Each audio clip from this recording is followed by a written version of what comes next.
Hey guys, Reggie Draper here. I'm at Formula Garage in Houston, Texas. There's this company called Jannarelly. It's a new automotive company. You may have heard of it.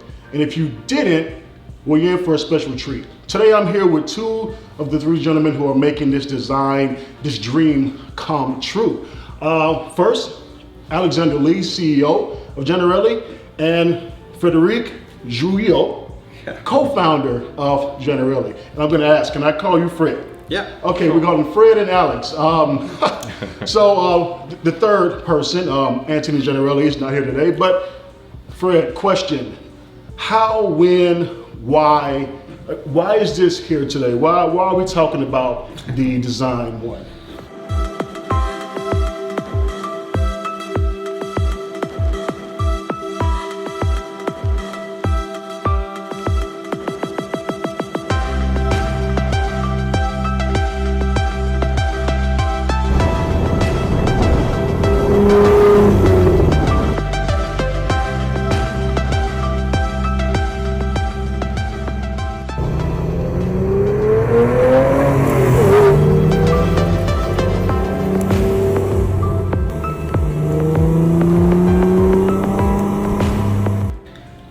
When I met Anthony, I was running a boat factory in Dubai, and Anthony was the chief designer for the Lycan at W Motor, which is a Lebanese company based in Dubai. And we met. He has in mind this fabulous project, the Design-1, and he wanted to discuss with someone on how to build this car, and we start like that. Yeah. Good stuff. So that was obviously Anthony was involved in the Lycan Hypersport, and in the Finir, exactly pronunciation. So we have this, what you're calling the retro futuristic design on the design. Explain that, why, and what does that mean to you as a company? Maybe Alex can answer, but initially it was an homage to the end of the 50s cars. We love this golden era of cars, and there is a lot of inspiration for these cars. Yeah. Good stuff. Okay. Yeah, and then taking that retro approach, but also applying some modern elements like carbon fiber, modern reliable technologies. So it's having the fun of a vintage car, but with all the reliability of the modern car. So that's where the futuristic part comes in. Yeah, so on that, I mean, obviously carbon fiber right now it's over the last few decades, really 2 or 3 decades now, it's been evolving. So, I mean, was that an immediate design cue for you? It must be carbon fiber, must have a carbon fiber option? Yeah, initially I am a carbon fiber specialist. Right. Yeah, I used to make a lot of racing boats, and I love carbon fiber. It's something very technical, very light, very strong. So, and I like the design as well. So we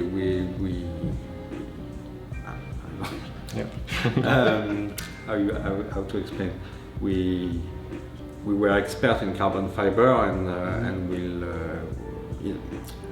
naturally we put a maximum of carbon fiber on the car.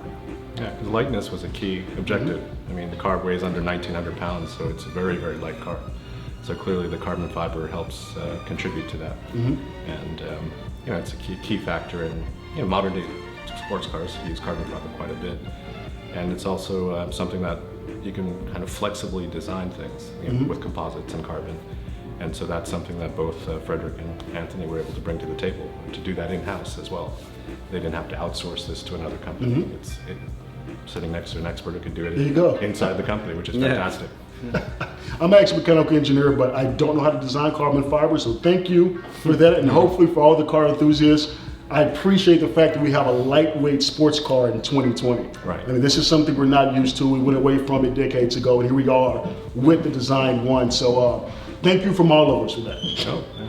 All right, so I mentioned that we are in Houston, Texas. There's some rumors, some hearsay going around that you will be building this car in Houston, Texas. If so, why Houston, Texas? And to the point, when can I buy one? Well, I think there are some rumors for sure, and perhaps we're feeding some of those rumors ourselves. But yeah, Houston is definitely on the short list of places that we'd like to build the car. I mean, first and foremost, we've been looking at the U.S. as a place to move the company's operations. That'll certainly help with supply chain, help with one of the biggest markets, give us direct access to one of the biggest markets in the world. So that was a key factor. But certainly Texas, we find the business climate very attractive here, and it's certainly a card place. I mean, I was pretty amazed by the few events that we've had here already, and just the turnout and the passion that people have here for cars. I mean, we're sitting in Formula Garage here, and the amount of eye candy that is around here is just fantastic. That just proves the point. So Houston is definitely a place that we're taking a hard look at. Yeah, and as for buying one, we are in the U.S. market sort of having a soft launch here, first of all. We do have a New York-based distributor, but in terms of Texas, we could certainly sell cars directly to people, to individuals. We're also looking into various relationships with dealers and very strategic partners to help us sell in the market. The U.S. is a bit of a complicated market for low-volume producers, so we do have to take some care about that. So that's something we're working with various partners to understand the best approach to come in. But certainly we can take some initial orders directly through Jannarelly.com or through our retail partner in New York. So while we're on that, initially it started off as a roadster, if I recall, but right now you have, I think, 3 different offerings. Yes. Yeah. Right? Can you quickly kind of tell us about what those offerings are? Sure. Fred, We have 3 versions. We have the coupe with the hardtop, we have the roadster, and we have the barchetta. We call it barchetta because it's just with an aero screen. You need 10 to 15 minutes to swap between these three versions. Okay. When you buy the car, the hardtop is optional, but you have the possibility to have the 3 versions into one. Yeah, because there's this nice modular design where basically you could remove the rear deck lid to then configure the car for the hardtop, for example. Mm-hmm. So it's very flexible, and that adds to the sort of bespoke nature of the car, that you can configure it how you like. You could just order the 1 version, or you can order all 3 if you like. Gotcha. Yeah. So 3 base configurations. Now in the world in 2020 where we have $300,000 Porsches and $1,000 Ferraris that are mass produced, this car to me looks, initial inspection, $250,000. For us all, what's the estimated range?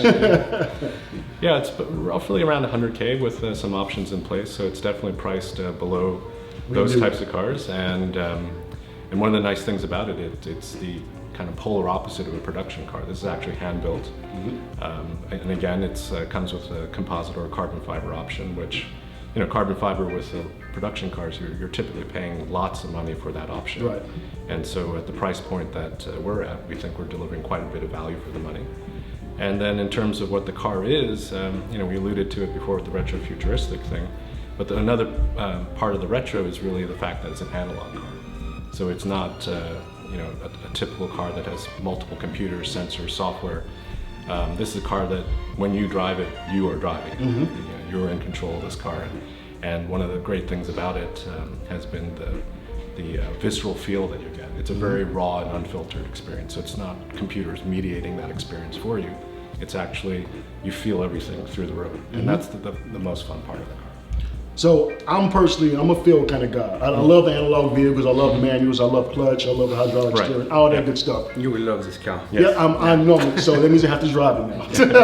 Exactly. But what inspired that, right? In 2020, everything is digital, everything's non-analog and automatic. What inspired the characteristics of that analog? Well, there's, I think, a great story behind it, which I think, Fred, you could share in terms of how you originally met Anthony and the fact that you had a certain type of car. Yeah, we met in Dubai, so we are driving there. He drives a Caterham, and I drive a Donkervoort. Okay. And, which is like a Caterham, in terms of conceptually. Yeah. Okay. And we met on the road, and I mean, we are really few people in Dubai driving this car. It's like a stoplight thing? Like, hey guy, how you doing? No, so we just say hey, and we start to discuss, and then... and they're both French? Yeah, and we that makes it easy. Both car guys? It's easier to discuss. Yeah, no, it's a nice story. Okay. And so that their love for that type of car, I mean, it's a super lightweight analog car. You know, that was kind of the genesis of this car in terms of philosophically. Yeah. I mean, you drive the car, you are not driven by the car. Right. All right, so Alex, you have a dynamic background, done many things, tech. You actually at one point were CEO of Singer, now CEO of Jannarelly. What experience are you bringing to Jannarelly, and what are your goals? What do you see from it? Well, in terms of what I'm bringing to the table, you know, it's perhaps some of the business side of the equation.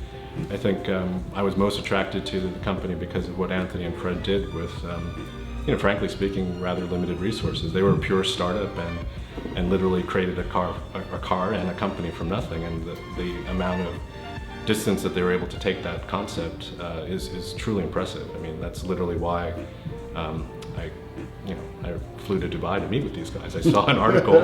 I'm like, what is this thing, right? Yep. And given the past experience I had with startup companies in particular, and then certainly with companies like Singer, which also you know, take something iconic, you know, look at these things from that analog era, the golden age, and are cars that are very fun to drive. I mean, so this car is very much like that in spirit. It's very visceral, and that's something I'm very attracted to. Despite my background in tech, and worked in electric vehicles as well, okay. I personally gravitate to things like this. So, you know, ultimately what we have at the company is a very nice team that, you know, Fred handles all the operational elements, and what's really great about what he brings to the table is that this carbon fiber expertise. I mean, most car companies are outsourcing that type of thing, and for us to be able to do that in-house is, I can't tell you how much of an advantage that is, because it lets you control so many things that, you know, for low volume in particular, you don't have that ability to push suppliers around, for example, because you're the little guy, right? So to be able to control that aspect, not only from a technical perspective, but from a creative perspective, and that's where Anthony comes in. You know, his styling chops are fantastic, as you can see from the car. And so what we have in store, I think, just to give you a hint of things to come, this isn't the only car that we'll be working on. And you know, one thing that's a lot of fun for, I think, the three of us is that we can launch these new products, these cars from scratch, right? And you know, what guy wouldn't like a job like that? Right. So I was very excited when you know, they were willing to take the meeting with me and invited me to come on board. So it's been a fantastic experience. Yeah. So I have to ask, you talked about low volume. 499 apparently is the magic number for the Design-1 as far as limiting the production. Why 499, and what does that mean to the company? I think you know, you and Anthony probably thought about the notion of doing things on a bespoke basis and having some exclusivity around it. So I think there might be a little bit of randomness associated with the 499 in particular. Yeah. But certainly for a company like us, that's a big number. But in terms of comparing to the major OEMs, 499 is a very, very small number. So I think really the idea behind it was just to create some exclusivity and you know, limit production from that perspective. But for us, that's still a big number. Yeah. And of course, there'll be other cars in the future, which some of them may be more exclusive, some may be less exclusive in terms of production volume. That was a hint, if you didn't get it. Okay, so I'll admit, I'm a car guy, but I love JDM, I just do. Nissan 3.5 liter naturally aspirated V6. I would not have expected that, but how and why is that in that car? Initially we thought about having a 4-cylinder, the Duratec you can find in each Caterham. And later on we thought this 4-cylinder is not enough, how you say, didn't create enough excitement for you? Yeah. And we found this V6 very powerful, very light. It's fully full aluminum engine and naturally aspirated, because we don't want to have a turbine like a vacuum cleaner song in our head. So that's perfect.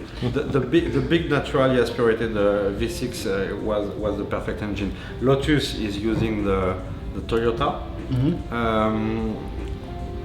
In Dubai, the V6 was available for us, and we wanted to have something. I think the V6 is quite better than the Toyota, so we decided to jump for the V6 from Nissan. Yeah. So I'm going to assume, obviously, you have other vehicles that are coming. Are there any ideas for different engines in this vehicle, or maybe for other projects that will be focused on? Well, for the Design-1, we do have to look at various things with respect to emissions controls and all that stuff in the U.S. market. So that may change or create some additional choices. For future models, the idea is that they'll be sort of hitting different segments, perhaps, vehicle segments, so that could drive different engine choices as well. So yeah, I mean, the nice thing is that being small, that allows us to be flexible with our options. And then likewise for the client side, to the degree that we can, in the long run, we'd like to be able to do fully bespoke things for clients. But in the early stages, you have to be careful with how far you go with that concept. But the idea would be to offer some elements of engine choice, so depending on what the client wants. For instance, the 4-cylinder was mentioned before.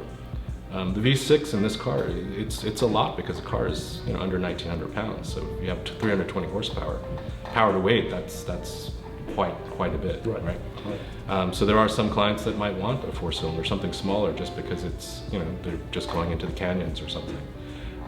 So in the future we'd like to be able to offer more options, provided that we could package them properly in the car and it's not doesn't create some rocket science project out of it.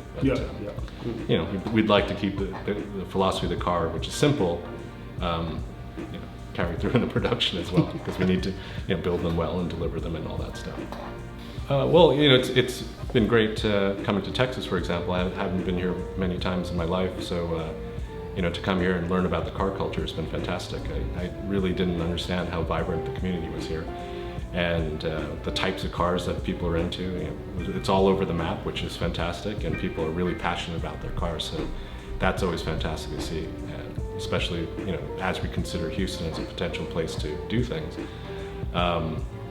It's nice to know that you're in the right place to do something like this car, and certainly would like to thank you for you hosting us, and thanks to the whole Formula Garage team, and we look forward to working with you in the future.